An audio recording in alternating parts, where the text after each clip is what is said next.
Cordial saludo. En el presente video voy a continuar hablando sobre lo que es el fundamentalismo. Para este caso, entonces me voy a basarme en un artículo que se llama El rol de la afiliación política en las creencias y discursos legitimadores de la corrupción.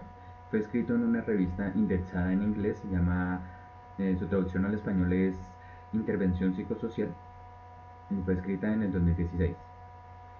Ahora, hablando más, profundizando lo que es el fundamentalismo, pues entonces voy a aclarar: el fundamentalismo religioso lo que hace es que nos impide el libre pensamiento. Nos impone a la fuerza una forma de pensar dogmática y usa como pretexto de que el argumento que el mundo está en crisis, y está en crisis debido a la globalización en la economía, debido a la globalización cultural, y está en crisis debido a la pérdida de valores, debido a la disolución de la identidad, y propone como solución a esta crisis el volver a los textos sagrados y imponerlos como, no tanto como ley religiosa, sino ya como ley civil, incluso como ley política, para regular nuestras vidas y así que se mejoren las cosas. Es la idea del fundamentalismo y se supone que eso es lo que deben hacer. Ahora, el fundamentalismo religioso lo que hace es que recurre al poder político y por medio del acceso al Estado se constituye también como un movimiento político.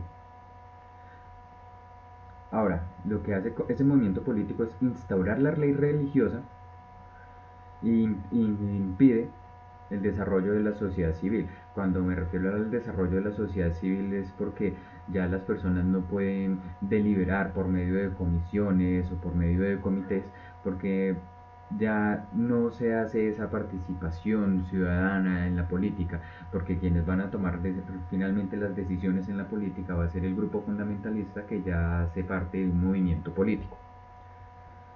Ahora, hay muchos ejemplos donde la mezcla de religión y política realmente es explosiva.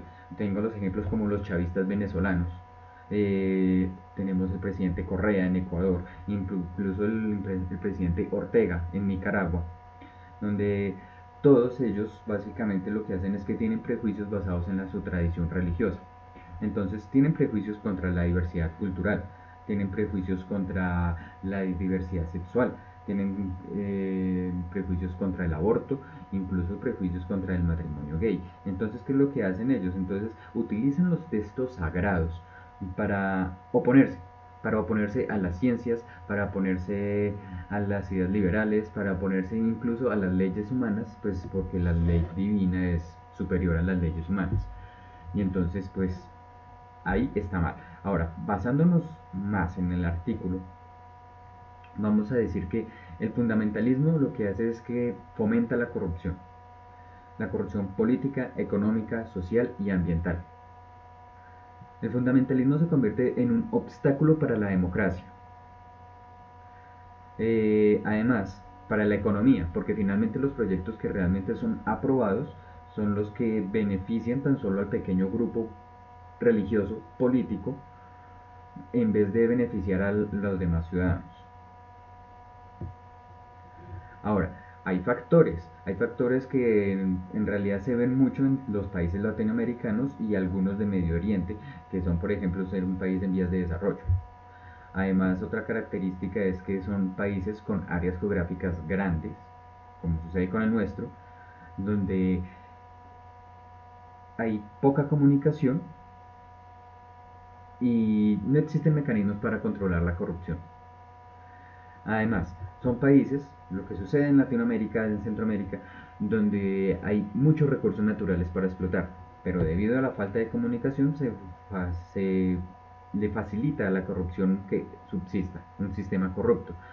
Hay un factor muy importante en esto y es la cultura. Eh, Debido a la educación, al nivel de educación que tienen las personas en los países, pues se acepta la corrupción, y entonces se vuelve algo normal, algo natural. Y pues en realidad ahí ese viene siendo la solución para que deje de existir tales situaciones. Situaciones como el fundamentalismo religioso, situaciones como la corrupción y situaciones que en realidad no nos están beneficiando a ninguno.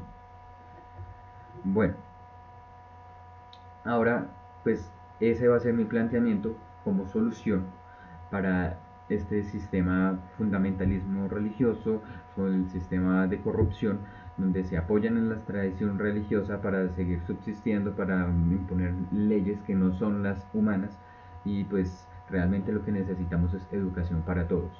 Y no solamente educación gratis, sino que sea educación obligatoria, donde las personas se den cuenta y quieran además participar y darse cuenta que pueden y deben ser miembros útiles para todo el tipo de decisiones políticas que se hagan en el país, de decisiones en cuanto a ley, en cuanto a justicia, decisiones en cuanto a los recursos naturales, decisiones que realmente debemos tomar entre todos y no solamente un pequeño grupo. Para poner un ejemplo que en realidad nos afecta no solamente a nosotros como Latinoamérica, sino que afecta a todo el planeta porque estamos hablando de un lugar muy importante, es el hecho de permitir la extracción de petróleo destruyendo el Amazonas. Muchas gracias. Todo. Este es el video.